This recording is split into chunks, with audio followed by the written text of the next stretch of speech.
Fala galera, tudo bom? Mais uma vez aqui com vocês. Vamos continuar falando de monômios. Tranquilo? Na interação anterior, vimos o que é um monômio, classificação, quando uma expressão é um monômio e quando ela não é um monômio. Tranquilo? Vimos que um monômio ele é separado em duas partes: o coeficiente, a parte numérica, e a parte literal, que representam as variáveis. Ok? O que eu venho falar para vocês, o que eu trago para vocês na interação de agora é monômios semelhantes e soma e subtração de monômios. Monômios semelhantes, Newton, por que vem falar sobre isso? Por que ele tem essa importância? Porque para somar ou subtrair monômios deve ser feito apenas se e somente se eles tiverem a mesma parte literal. Tranquilo? Então é por aí que eu começo. Vem comigo, vamos destruir mais uma interação. Coloquei aqui dois pares de exemplos, beleza? Da seguinte maneira, eu quero que você analise comigo o seguinte: monômios semelhantes. Olha que esses caras aqui, eles têm algumas coisas em comum. E uma dessas coisas que esses caras têm em comum são as bases da parte literal. Lembra que essas partes literais são compostas por base. Quem é a base? A e B. Quem são os expoentes dessas bases? 4 e 5, respectivamente. Tranquilo? Eles possuem mesmas bases. Mas aí vem um detalhe. Isso é crucial para compreender a semelhança de um monômio. Para que monômios sejam considerados semelhantes, é necessário que as partes literais sejam iguais. Mas observa, quando eu digo que as partes literais sejam iguais, eu estou levando em consideração que tanto as bases quanto os expoentes devem ser os mesmos. E no primeiro exemplo aqui, eu tenho um problema. Minha análise para saber se os caras são ou não semelhantes, eu esqueço o coeficiente. Eu vou olhar apenas para a parte literal. Beleza? Os dois possuem bases A e B. Mas qual é o problema? Porque no primeiro caso, A está elevado a 4. No de baixo, A está elevado a 5. Eu troquei aqui as ordens dos expoentes. Se isso aqui acontece, eles não são ditos semelhantes. Por que, Newton? Porque os expoentes relativos a A e relativos a B são diferentes. E para que eles venham a ser semelhantes, a parte literal. Lembre que a parte literal é composta por base e por expoente. Então podemos dizer, podemos afirmar que esses caras aqui, eles não são semelhantes. Não são semelhantes. Ok? Qual foi o probleminha aí? Onde é que foi detectado o problema?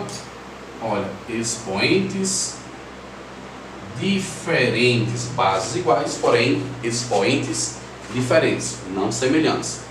Já no de baixo, bacana, lembrando que nossa análise tem que ser apenas na parte literal. Olha para a parte literal. Os dois possuem bases que é M e N. E melhor que isso, os expoentes de N, nos dois casos, é 3. E no caso de N, é 4. Quando isso aqui acontece, despreza a parte numérica, o coeficiente, e analisa só a parte literal. Se a parte literal for igual, amigos, dizemos que os monômios são semelhantes, beleza? Para que um monômio seja semelhante, vamos concluir: partes literais, elas devem ser iguais. Ponto final. Beleza? Agora, para falar de soma e subtração, eu precisaria ver esse conceito. Porque para somar e para subtrair monômios, eu só posso fazer caso eles sejam semelhantes. E em ambos os exemplos que eu coloquei aqui, eles possuem partes literais iguais, Então dá para somar ou para subtrair monômios. Como é que nós vamos fazer isso? Eu vou pegar um pouco da ideia do que nós fazíamos para somar expressões algébricas. Olha como é que eu somo, olha como é que somamos essa relação. Tu concorda que esse cara aqui tem coeficiente 3 e esse cara tem coeficiente 4? Então, para somar ou subtrair, você só soma ou subtrai os coeficientes. Vamos somar os coeficientes, ó. O coeficiente da primeira expressão, que também é um monômio, beleza? É 3, mais o coeficiente da segunda, ou do segundo monômio, que é 4. Você soma os coeficientes e repete a parte literal. Simples assim, ó. Quem é a parte literal aí? É a quarta, B a terceira. Então qual vai ser o resultado dessa soma? Olha que esse fator numérico nós podemos somar. 3 mais 4 é quanto? 7. Então o resultado dessa soma é 7. A quarta, B a terceira. Chamo tua atenção para que você analise o seguinte, ó.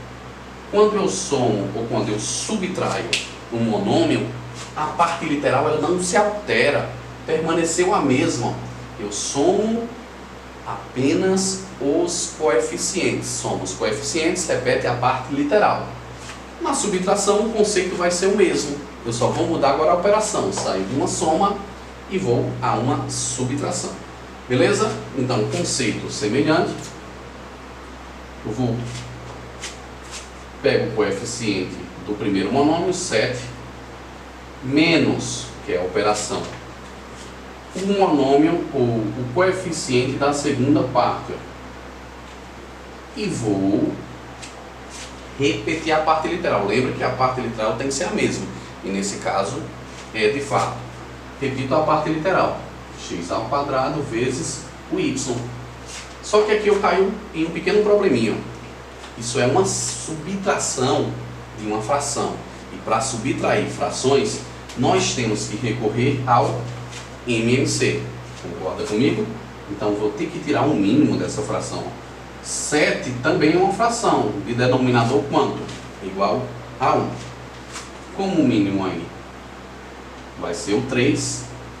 Então, divide pelo de baixo, multiplica pelo de cima. Matematicamente falando, divide pelo denominador, o resultado multiplica pelo numerador. 3 dividido por 1, 3. 3 vezes 7, 21. Menos 3 dividido por 3 é 1. 1 vezes 2 dá 2. E repetindo, olha, observe que a parte literal ela não vai se alterando no decorrer dos cálculos, ela vai sendo preservada. Logo temos que 21 menos 2 é 19. Logo fica 19 sobre 3 x ao quadrado vezes o y. Não precisa dividir, não dá para simplificar. Por que não dá para simplificar, Nilton? Porque 9 é um número, 19 é um número primo. Não tem como dividir número primo, ele só pode ser dividido por 1 e por ele mesmo. Galerinha, tranquilo? Monômios semelhantes, soma e subtração. Só pode ser feito se forem semelhantes. Sendo semelhantes, para somar, soma os coeficientes e repete a parte literal, tanto na soma quanto na subtração. Não disse a vocês que seriam fáceis? Galera, tchau, tchau. Até a próxima.